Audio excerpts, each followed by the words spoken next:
Ustaz, bila kita sholat, pandangan kita sewaktu berdiri mengarah ke tempat sujud. Ya, tempat sujud. Bagaimana ketika ruku, Pak Ustaz? Ke tempat sujud. Ada katanya yang dilihat ujung kaki. Enggak, tempat sujud.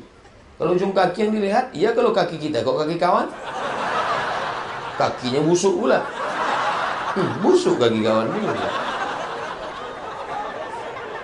Bila tatapan pandang tempat sujud, artinya posisi kepala agak mendongak, ya. Karena ketika sujud ruku, kepala tidak terlalu turun seperti sapi ketemu padi, ketika sapi ketemu rumput, tidak pula mendongak seperti kuda jantan mencari kuda betina. Tapi dia begini, tidak terlalu menunduk, pas. Begitu. Andai diletakkan bejana di atas tengkuknya, tidak tumpah. Balik dari sini, ambil mangkok, letakkan tengkuk.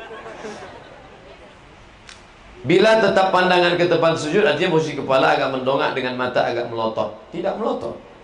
Sedangkan saya punya sakit vertigo, tak bisa mendongak. Ini an-nadir kal ma'dum. Orang yang jarang karena kasuistik, maka tidak masuk dalam kategori ini. Orang vertigo tidak bisa dibuka matanya, dia harus tetap. Karena kalau dibuka, bugoyang dunia. Ustaz kok tahu? Saya pernah kena. Saya kena vertigo, menggigil, keringat dingin. Sholat isya 2 rakaat. Rakaat ketiga pingsan.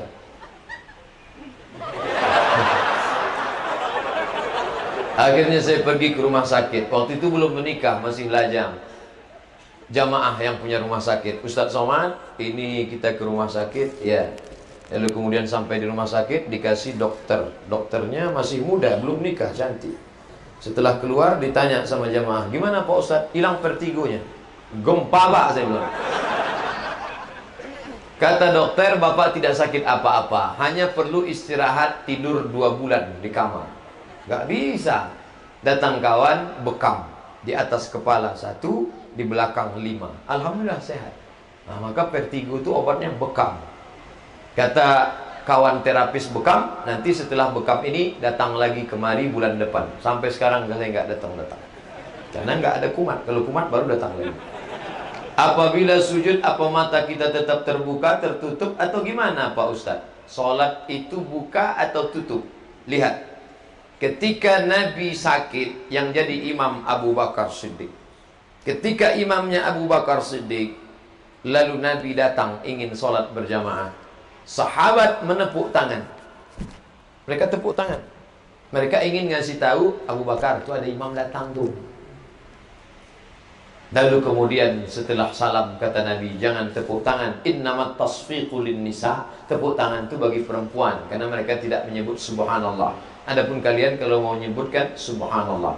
Nah, kira-kira sahabat Nabi itu sholatnya matanya terbuka atau terpejam? Terbuka. Karena kalau tidak terbuka tidak mungkin dia tahu. Contoh hadis kedua.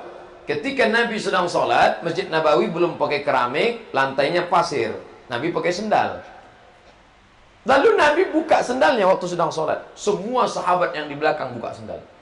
Assalamualaikum warahmatullahi wabarakatuh. Nabi melihat sendal bertebaran di belakang. Kata Nabi, kenapa kalian buka sendal? Karena kami lihat engkau buka sendal. Kata Nabi, aku buka sendal karena kata Jibril, sendalku ada najis. Kalian enggak ada najis, kenapa dibuka? Pertanyaannya, apakah sahabat waktu itu buka mata atau tutup mata? Buka.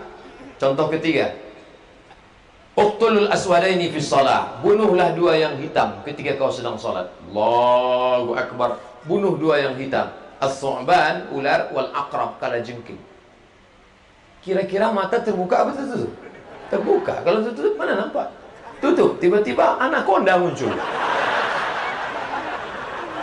Baik waktu tegak maupun waktu sujud. Bahkan ada dokter buat penelitian, ketika rukuk dan sujud membukakan mata, itu latihan untuk sensor mata. Melihat dari jauh, melihat dari dekat. Maka kornea matanya lebih sehat. Tanya THT, telinga hidung tengah.